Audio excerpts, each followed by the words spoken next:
I feels neglected because for some reason my partner struggles a lot when it comes to updating me. TLDR, partner tends to say something, e.g. going to the bathroom, go outside, and forget to update back because he fell asleep. It makes me feel hanging, waiting for nothing. This was quite long, sorry, I didn't realize as I was typing it, but please bear with me. My partner and I have been dating for 5 years. We lived together for 2 years, and was forced to move back to our own homes due to financial reasons. Anyway, just a quick backstory, during our time living together, my partner lost his job early 2022 and I was forced to be the person of the house to manage our living expenses.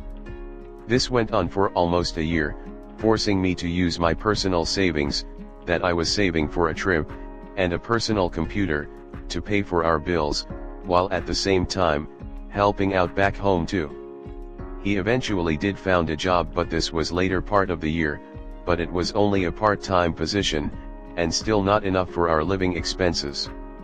Later that year too, I lost my job due to retrenchment and my work savings was stolen due to a phishing scam. Thus, we were forced to move back to our homes. We're back to long distance, again. Anyway, now, my problem with him, prolonged issue actually, is he always ends up falling asleep on me. I normally don't mind, but the problem for me was he always makes me wait. For example, he tells me he needs to take a shower, then after that, I don't hear anything from him anymore until the next day because it turns out, he fell asleep. And yes, I do understand people get tired and fall asleep without them meaning to, but this happens so often. I would have appreciated much better if he tells me he can't spend time with me because he's too tired.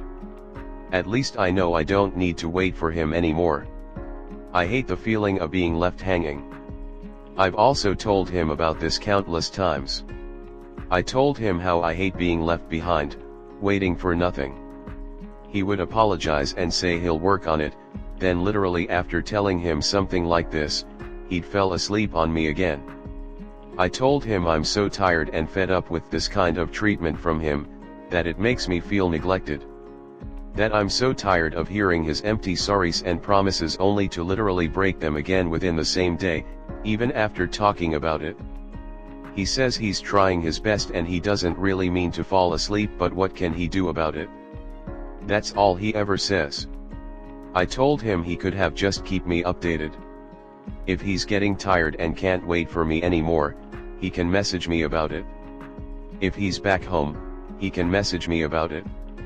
Basically, just let me know. I don't get why that's so difficult to do. It's very frustrating on my side, because I'm never like this to him. I tell him everything. If I'm going out, if I'm back home, if I'm too tired to play, if I'm too busy, I update him everything.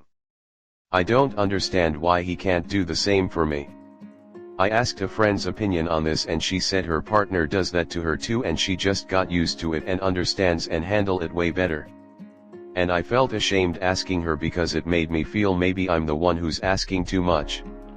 Because I do understand, we get tired and fell asleep without meaning to, but I also know a part of me could have made a heads up before leaving the other person hanging.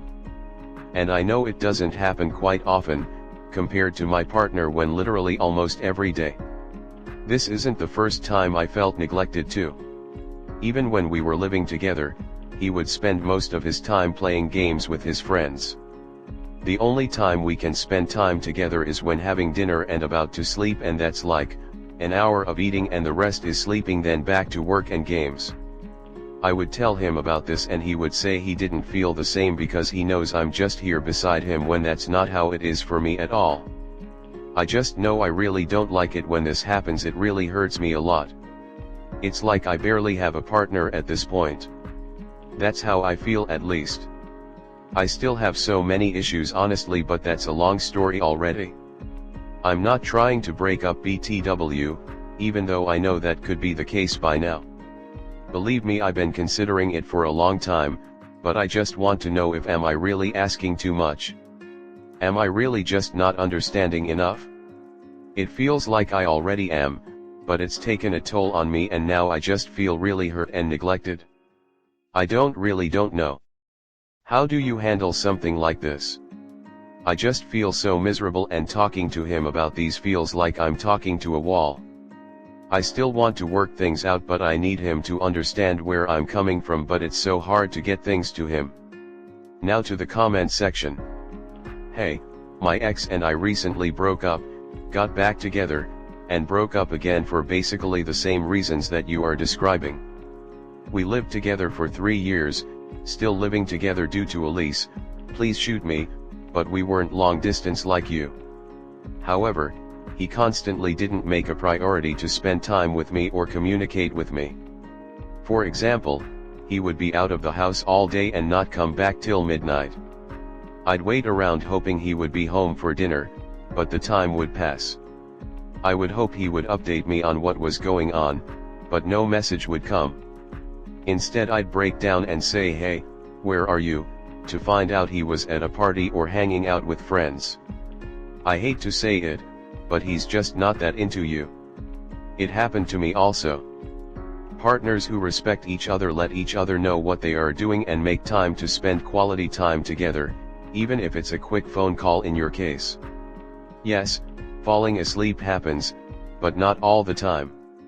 He sounds like my ex, uncaring to the point of probably not even thinking about you. I know it hurts, but if you've said what you need over and over and he repeats the same behavior over and over, he is not going to change, or at least isn't willing to change for you. I think it's time to move on. Sorry, I know it hurts, but you deserve. I am a little confused about the texting. When I was long distance, and didn't hear back from my BF within 5 minutes, I assumed something came up. Like his parents might have asked for his help for something broke down, or just indeed fell asleep. And I would just go do something else? Why are you sitting beside your phone not doing anything else? If you want a conversation uninterrupted, I suggest you make it a video call. And if he leaves to shower, either talk about a time he will be back for a video call or just do something else. The thing that you don't feel like he has enough time for you. Yeah, that's not good in a relationship. I suggest you think about what you want. Do you want to do something together, even if online, 3 evenings a week? Do you want to do 2 dates a month? And then you communicate that. BF, I have told you I feel like you don't make enough time for me. I would like if we can do at least 2 real dates a month and see each other at least 2 evenings. And of course, you can compromise on that. The point is that he, and you, make time for each other. IBTW had a similar problem with my ex. We would do a dates once a month. I did the first and it was amazing. The second never came because he didn't feel like organizing and prioritizing me. Eventually I gave up and we broke up. I hope your BF will prioritize you, but when he doesn't, don't stay in an unhappy relationship. Next story 2. A likes me but I don't like her back. What should I do? In short, a woman likes me, I don't think I like her back and I'm not sure what to do. The full story. I'm sure this sounds like a very childish post. I just found out that a girl I know likes me. This is the first time this has ever happened before. Every chick I know has always had long-term relationships the whole time I've known them, so them liking me has never been really an option, I guess, and I'm not really sure what to do. In hindsight, the girl has liked me since we met around 2 weeks ago. I have never had a girlfriend before and never even held a girl's hand. Just an example, I'm guessing this is the lowest form of physical romantic affection, so I'm incredibly inexperienced in all of this. I would like to go out with a girl, as I feel pretty lonely in that area of my life. The only thing we have in common is that we both ride motorbikes. I think she's a cool person, but I'm not physically attracted to her or romantically attracted to her personality. I'm not sure if I should judge personality in only 2 weeks of knowing someone. I wouldn't mind still being friends though, but I'm not sure if that is possible. Also, she recently just got out of a serious relationship and I'm worried that means I'll be the rebound. I am also worried that if we did date I wouldn't treat her right since I have no experience in dating, and that I wouldn't put the effort in since I don't like her back. I guess what I'm asking is, how do I tell her I'm not interested in a relationship with her, or should I just date her to learn? I think that's pretty cruel, but again I have no idea what I'm talking about. Just in case anyone says to ask my parents, they don't let me talk about serious things with them. I don't think they really care.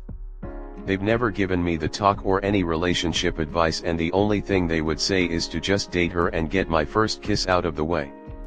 Sorry for the long story, and if I got any terminology wrong, my knowledge only comes from my own research. Now to the comment section. If you don't like her, do nothing. If she actually moves on you, say you're not interested in having a relationship. If she goads you into giving some reason, her plan is to try to guilt you. The best thing to mention, if you feel that you have to say something, is probably the age difference. Remember that having her be a little upset with you will be less trouble than if you let yourself get involved. Don't mention your inexperience. Definitely leave out that you don't like her back. You don't want to insult her, but she may take anything you say as an insult. So as little about her as possible. You might try, "I'm sorry, but I'm just not feeling it." You don't have to persuade her of anything, so by all means don't try. The very last thing you want to get into is a discussion of her lack of attractiveness.